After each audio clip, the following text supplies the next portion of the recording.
Trailer बहुत अच्छा है, धड़कता हुआ ट्रेलर है, इंटेंस लव स्टोरी है। टीम को पहले शुभकामनाएं। सबसे पहला सवाल मैं करण आपसे जानना चाहूँगी। आपने कहा भैया 53 के हैं, लेकिन वो कॉलेज बॉय वाले लुक में आप लग रहे हैं। एज आपकी रिवर्स जा रही है, 53 तो लग नहीं रहे आप। उसका राज पहले बताइएगा। और ये राज क्या है, मैं कल ही पढ़ रहा था इंटरनेट पे, लोगों ने तो मुझे मार ही डाला था। उन्होंने कहा कि ये क्या हो गया है, कौन सी बीमारी पाल रहा है ये करण जोहर। तो मैं सबसे कहना चाहता हूँ, मेरी सेहत बिल्कुल ठीक है, मैं बहुत खुश हूँ। In fact I never felt lighter on my feet. वजन कम होने का एक ही कारण है, दूसरे कारण है कि बहुत चीज़ें मैंने अडॉप्ट किए हैं to change my wellness in my life. तो मैं जिंदा हूँ और जिंदा रहूँगा। पहले मैं नेटिजन्स जो कह रहे हैं, तो नेटिजन्स से मैं कहना चाहूँगा कि मैं बहुत साथ जीना चाहता हूँ, स्पेसिफिकली मेरे बच्चों के लिए। एंड ऑफ कोर्स ये सारे मेरे बच्चे ही हैं, और सबके लिए बहुत सारी कहानियाँ मेरे अंदर बाकी है, बहुत सारी कहानियाँ दर्शानी है। तो thank you for that compliment ma'am, it means a lot to me, क्योंकि आई एम 53 और अभी भी सिंगल हूँ, तो शायद आपका कॉम्प्लीमेंट लोग सुन। 53 नहीं, 35 लग रहा है, उससे भी कम। अरे वाह, आप basically you are my favourite person in the whole world. Siddhant और कीर्ति आपसे जानना चाहेंगे। इंटेंस लव स्टोरी है, लेकिन एक आपने कहा स्मॉल टाउन वाला कैरेक्टर जो रहा है बलिया का, सिद्धांत और कीर्ति आपके लिए, क्योंकि हम वो लाइफस्टाइल नहीं जी चुके हैं, इस तरह के किरदार निभाना कितनी बड़ी रिस्पॉन्सिबिलिटी और कितना टफ कुछ चैलेंजेस रहे आपके लिए? काफ़ी बड़ी रिस्पॉन्सिबिलिटी है जब आपको ऐसे किस्म के किरदार निभाने को मिलता है। आई थिंक सबसे ज़्यादा ज़रूरी है उनको ऑनेस्टी के साथ निभाना, and I think that's what we aim to do. And हमारी डायरेक्टर शाज़िया इकबाल ने हमारी बहुत ज़्यादा मदद की वो अचीव करने में। हमारी फिल्म से पहले काफ़ी वर्कशॉप्स हुई, जिसमें सिद्धांत, मैं और जितने भी कैरेक्टर्स आपने अभी ट्रेलर में देखे, हम सब कुछ आई थिंक एक हफ्ता साथ में मिलके हमने काफ़ी सारे गेम्स खेले, काफ़ी सारे बातें करी, एक दूसरे की ज़िंदगी को समझने की कोशिश की, और काफ़ी ऐसी एक्टिंग बेस्ड एक्सरसाइजेस की, जिससे हमको एक कॉन्फिडेंस मिला to go on shoot. And I think that was very very important. But responsibility एक बहुत ज़रूरी चीज़ है जब आप इस तरीके का किरदार और इस तरीके की फिल्म में कोई रोल निभाते हैं। जी, मुझे लगता है कि मेरे लिए कोई भी किरदार हो, कोई भी फिल्म हो, मुझे लगता है कि एक रिस्पॉन्सिबिलिटी हमेशा होती है एज एन एक्टर कि मैं उसे निभा पाऊँ। और जहाँ तक कि स्मॉल टाउन की बात है, ऐसा है कि मैंने जिया उसमें, ऐसा नहीं कि नहीं जिया। पहले शुरू के 5-6 साल और अभी भी आना जाना होता है, तो मुझे कहीं ना कहीं वो मैं जुड़ा हुआ हूँ उन चीज़ों से। और कहीं ना कहीं वो चीज़ें आ नहीं रही थी, उस किस्म की स्क्रिप्टें नहीं आ रही थी कि जहाँ पर मुझे वो मौका मिले वो चीज़ दिखाने का। और ये मिला, तो ये सौभाग्य है मेरा।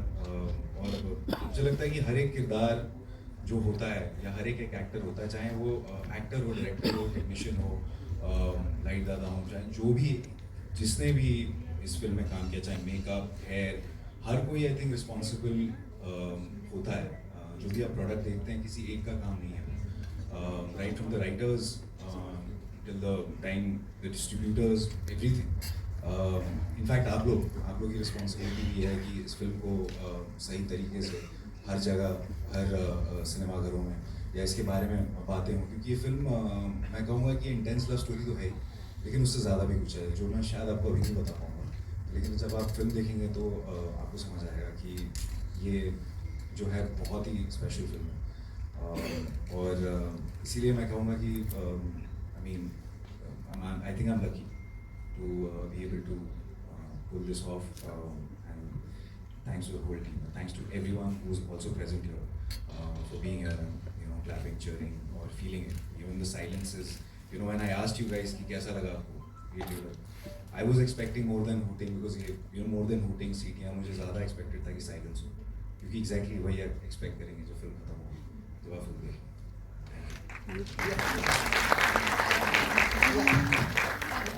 Towards your left, Desha this side. Hi everybody, good to see you all. Very impactful trailer. Siddharth Trippi, great job. There were 2 scenes that really stayed with me. One jab aapke muh pe kalam tali hui hai, Trippi was very cool. And of course Trippi, the line that you said, which I feel most of us relate to, that हमें लगता था ये सारी चीजें बहुत सालों पहले होती थी. But we're looking forward to the story. But My question's actually for you, Karan. I have to ask you this. When you're putting out a story like this with social political issues that probably my generation might not be even aware of, has not even gone through something like this, but I'm sure people do go through it. During the filming, were you kind of sure, or were you sort of expecting, was it a setback when there were so many censor cuts that were made? So I think,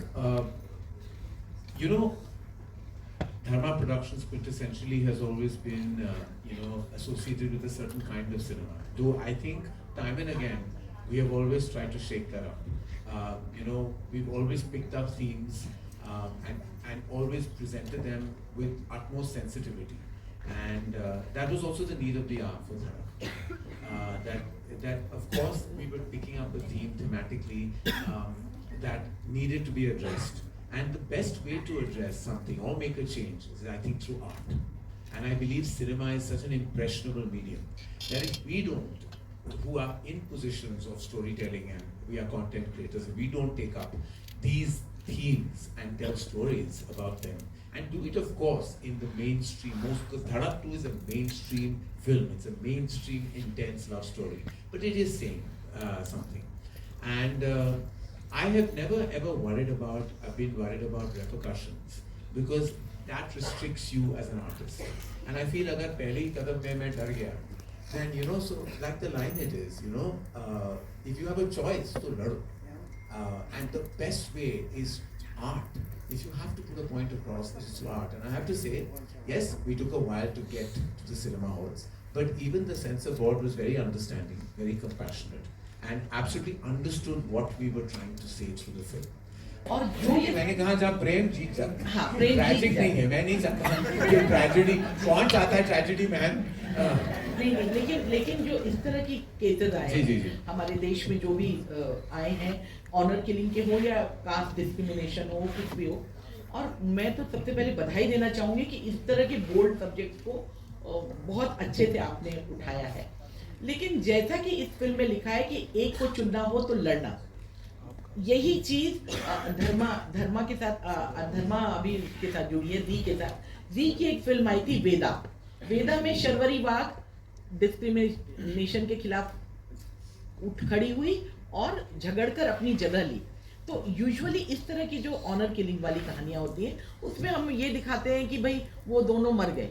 क्या आपकी film या आगे आने वाली फिल्मों में, क्योंकि ऐसे कपल हैं जिन्होंने फाइट किया, खासतौर पे जो हिंदी बेल्ट वाले, और उन लोगों ने अपनी जगह बनाई, तो आपकी कहानियों में भी वैसे कपल्स आएंगे जो फाइट करके उसको जीतते हैं और बुराई पर अच्छाई की विजय होती है? देखिए, मैं दूसरी फिल्मों के बारे में जिक्र तो नहीं कर सकता, मैं बस अपनी फिल्म के बारे में, हमारी फिल्म के बारे में जिक्र कर सकता हूँ।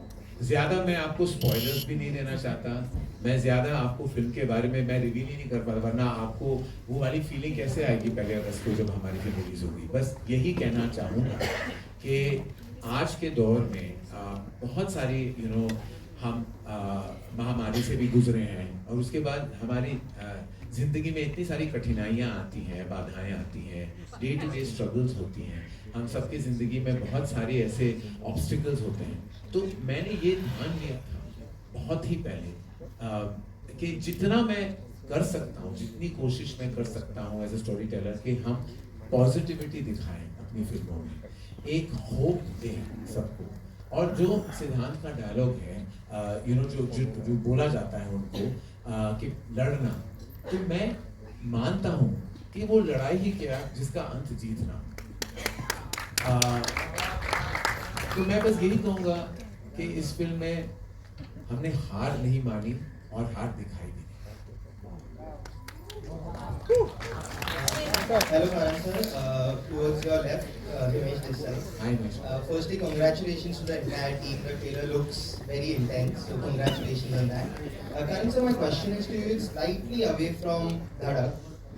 In today's time, there is a big conversation happening around film reviews. Like if you look at the West, Superman, there was actually a conversation where the advanced booking saw a big spike after the reviews came out.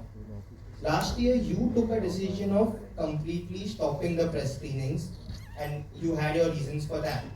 Now in today's time, when there's so much happening and when reviews are accessible and when you're making films like a Kesari, which is heavy on word of mouth, a Dhadak, which is heavily dependent on word of mouth, what's your thought on reviews and do you plan to revoke the idea of not hosting screenings prior to the release? So the reason, Himesh, I took that decision at that point of time is, as you know, and everybody knows this, that we at Dharma Productions have always shared our films. We've always had press screenings the evening before, sometimes even before that. I believe in very much, even though we are in turbulent times today and we don't know the authenticity levels of what social media has to offer, yet I believe in the power of the media. I am supportive of the media. I am a member of the media myself. I have a talk show. So I believe I'm a member of the media myself. I have full faith in media and I know the power of what they can say and the power of change that they can bring. My big issue was when you have a certain kind of an embargo, when you're seeing the film. And what I was noticing really was that on social media, that embargo was being broken, where people were writing very subtly about the film or indicating something they thought, even if it was not a proper review, it was an indication, it was a suggestion. In a sense, that is also breaking embargo. And that's what really upset me on a personal level and as a filmmaker and as a studio head. I don't want to be fixed on that all through my career because I believe that movies should be shown to the media, and criticism is something I'm not afraid of because just as we have a right to tell our stories, a critic has the right to criticize us or dislike what we've done. It's never about the fear of criticism. It's just that we want to show you our film, so can you please protect the film till the film is released and then write whatever you need to in the morning of the film. That is my fear. So had I to go back, it will be with the hope that everybody keeps that embargo alive. Agar sab promise karte hain कि there will not be those leaks or there will not be those visual put out or like subtle lines about our film, I would love to share Dhadak and every Dharma production film way before its release. Hi Siddhant. Thank you. Hi Siddhi. Towards your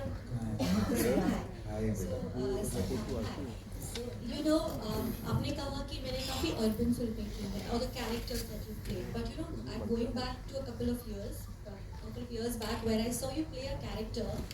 There was in a web series, if I can name it, it was Inside Edge, where you played Prashant Karanchi, and there was a similar, theme there. And again, I connected back a lot to the character and the storytelling. My question to the two of you is that while we are all living in urban spaces, when actors you work in a movie and you have gone through the process of essaying these characters, you take away something with the two of you. What were the two things that the two of you took away from the film and from your characters that is going to stay with you forever? I think for me it's the courage that my character has. I don't think I have that kind of courage. And I remember having this conversation with Shazia. First day of when she narrated the film to me, and I told her that, she's a very, very fearless person. She's someone who speaks her truth even when it's difficult. And I don't think I have that as Tripti. And I told her that I wish to learn this from her, and I'm glad that I did. I did learn it from Nidhi. Because when I finished the film, I could see a change in me, and she could see a change in me, hopefully. Hi, this question is for Siddhant and Sorry, मैंने पता नहीं. Something which I learned from this one. See, as you mentioned, Prashant Kanojia, that was, even kind of addressing the same theme, but character-wise, very different because he was a rookie, he was a noob who doesn't, goes through a certain things and then finally, eventually, doesn't know how to control the rage or whatever happens if you guys have seen the first season. In this one, I think resilience is something which I learned. इसको आत्मशक्ति कहते हैं. ये जो अंदरूनी जो शक्ति होती है ना, जो कि मैं अपनी जगह सही रहूँगा नहीं, आप धक्का देते जाइए. कुछ लोग होते हैं जो पीछे हट जाते हैं, कुछ लोग जो होते हैं वो रिएक्ट कर देते हैं, बट लेकिन ये जो रेजिलियंस है, ये जो दृढ़ निश्चय जो जिसे कहते हैं, उस जगह पे खड़ा होना, और ये मेरी जगह है और मैं कुछ ज़्यादा नहीं मांग रहा, ना मैं कहीं आपसे कुछ मांग रहा हूँ, मुझे बस मेरी जगह चाहिए। ये जो चीज़ है, ये कैरेक्टर से मुझे सीखने को भी मिली, और कहीं ना कहीं मैं पहले से ही रेजोनेट कर रहा हूँ, क्योंकि अपनी जगह बनाने के लिए अपनी जगह छोड़नी नहीं होती है। बहुत धक्के होंगे, बहुत सारी चीज़ होंगी, तो वो मेरी जर्नी कहीं ना कहीं रही है जिससे थोड़ा सा मैंने रेजोनेट किया, और जब मैंने ये कैरेक्टर प्ले किया तो मुझे रियलाइज़ हुआ कि यार मैं सिर्फ 5% था उसका, ये तो बहुत ही ज़्यादा स्ट्रॉन्ग कैरेक्टर है यार, ये तो हिल ही नहीं रहा है, अड़ा हुआ है, और सहन शक्ति जिसे कहते हैं, जो कि आई थिंक आज के ज़माने में कहीं ना कहीं कम होती जा रही है। लोग सहते नहीं हैं, लोग सेंसिटिव होते हैं, कुछ भी कहें किसी को तो लोग बुरा मान जाते हैं या रिएक्ट कर देते हैं, लेकिन ये कैरेक्टर इस ज़माने में मुझे ऐसा लगा कि यार ये ये एक शक्ति थी जो हम भूल गए थे, जो सहने की होती है, सहना, लेकिन अपनी जगह से नहीं हिलना, और सहना भी ये नहीं कि उसे सहते रहना, उसके खिलाफ आवाज़ उठाना, उससे लड़ना, और ऐसे भी ना लड़ना जैसे कि आप वायलेंस होता है, बहुत सारी चीज़ें होती हैं, नहीं, बस मुझे मेरी जगह चाहिए और मैं वहीं खड़ा रहूँगा। ये जो चीज़ है, ये मैं आई थिंक अपनी ज़िंदगी भर इस कैरेक्टर को मैं लेके जाऊँगा। Hello. Hi.